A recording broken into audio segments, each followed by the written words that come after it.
এটা ওদের ভাষায় এটা হলো গ্রেড বি, অর্থাৎ বি ক্যাটাগরির একটা নোট।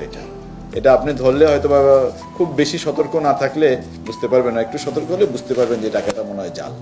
হ্যাঁ, তো এইরকম একটা 1,000 টাকার বান্ডিল বিক্রি করে ওরা 9 থেকে 10,000 টাকা। প্রথমে পেয়েছি 4 লক্ষ টাকা এবং তাদের কারখানায় পেয়েছি 16 লক্ষ টাকা, অর্থাৎ 20 লক্ষ টাকা একেবারে ফিনিশড প্রোডাক্ট, যেটা বাজারে ছেড়ে দেওয়ার মতো অবস্থায় আছে এইরকম। এই যে আমার হাতে দুটো দেখছেন, দুটো জাল টাকা, একটা 500 টাকার নোট, একটা 1,000 টাকার নোট। এটা একেবারে ফিনিশড প্রোডাক্ট। আর এইরকম পেয়েছি, অর্থাৎ যেটা প্রস্তুত করছিল তারা, এরকম পেয়েছি 9,60,000 টাকার মতো। এটা আমরা নারায়ণগঞ্জে পেয়েছি, নারায়ণগঞ্জের সিদ্ধিরগঞ্জের কদমতলী এলাকায়। আমরা ওখান থেকে কোনো গ্রেফতার করতে পারিনি, ওখানে কাউকে পাইনি। এটা তালাবদ্ধ একটা জায়গা ছিল, ওখানে তারা কাজ করতো এবং কাজ করে ঢাকার বিভিন্ন জায়গায় তারা এটা ছড়িয়ে দিত। এবং আমরা যে 3 জনকে, সুমন গাজী, হানিফ গাজী, তার বয়স 54 বছর, তার বাড়ি বরগুনা জেলায়, এবং সুমন 38, তার বাড়ি মাদারীপুর জেলায়, এবং আরেকজন ভদ্রমহিলা, ওনার নাম সুলতানা, ওনার বাড়ি বরিশাল জেলায়। এবং আমরা যেটা লক্ষণীয় এখানে যে বিষয়টা, এই 3 জনই অভ্যাসগতভাবে এরকম জাল টাকা প্রস্তুতকারী।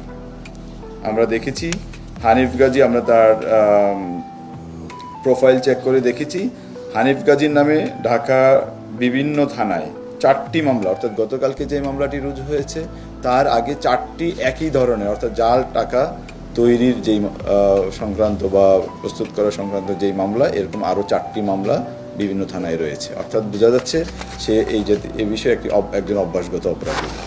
এবং যে সুমন আছে, সুমনের বিরুদ্ধে এরকম এর আগেও কামরাঙ্গীরচর থানায় একটি মামলা, একই ধরনের একটি মামলা, স্পেশাল পাওয়ার একটি মামলা তার নামে রয়েছে। এবং সুলতানা, তার নামেও এর আগে আরও 5টি মামলা রয়েছে বিভিন্ন থানায়।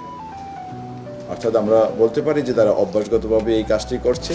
এবং ইতিমধ্যে আমাদের এই ঘটনায় কামরাঙ্গীরচর থানায় একটি মামলা রুজু হয়েছে, এবং তাদের সাথে আরও কেউ জড়িত আছে কিনা এই বিষয়ে বিস্তারিত জানার জন্য আমরা তাদেরকে হেফাজতে এনে জিজ্ঞাসাবাদ করার প্রস্তুতি নিচ্ছি। বিভিন্ন জায়গায় তারা এগুলো যে কম দামে, অর্থাৎ আমি যদি একটু বলি, একটা 1,000 টাকার নোট যদি ভালো মোটামুটি মানের হয়, অর্থাৎ এইরকম, এটা ওদের ভাষায় এটা হলো গ্রেড বি, অর্থাৎ বি ক্যাটাগরির একটা নোট।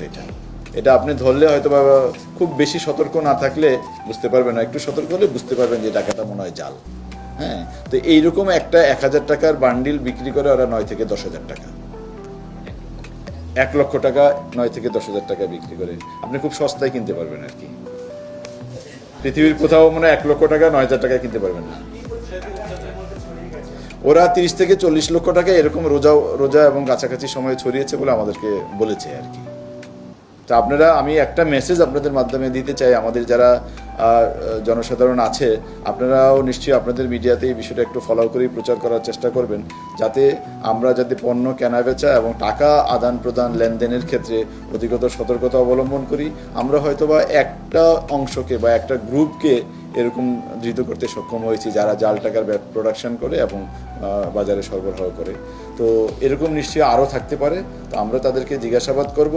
এর বাইরেও তাদের চ্যানেলের বাইরে কিংবা তাদের যে সিন্ডিকেটটা আছে, এর বাইরে আরও সিন্ডিকেট থাকতে পারে যারা এই ব্যবসাটা করে, এই ধরনের প্রোডাকশনের সাথে জড়িত। তো আমরা আপনাদেরকে অনুরোধ করব, আপনারা একটু যদি বিষয়টা জনসাধারণের সচেতনতার জন্য অধিকতর বেশিভাবে এই জিনিসটা প্রচার করেন, যে টাকা লেনদেনের ক্ষেত্রে যেন সবাই সতর্ক হয় এবং বুঝে শুনে নেয় আর কি টাকাটা। আপনারা একটা জিনিস জানেন যে আপনি একজন সাধারণ মানুষ হিসাবে এই টাকাটা নিয়ে যদি কোথাও লেনদেনে যান বা আপনার হাতেও থাকে, আপনার অবচেতন মনে বা আপনি না বুঝেও যদি যান, তো জাল টাকা যার কাছে থাকে সেই অপরাধী। তো এখন অবশ্যই তাদের সাথে যারা জড়িত, টাকা প্রোডাকশন, প্রিন্ট করা এবং সেটা বাজারে সরবরাহ করা, অবশ্যই এটা অপরাধ। তো তাদেরকেও আমরা আইন আমলে আনার চেষ্টা করব।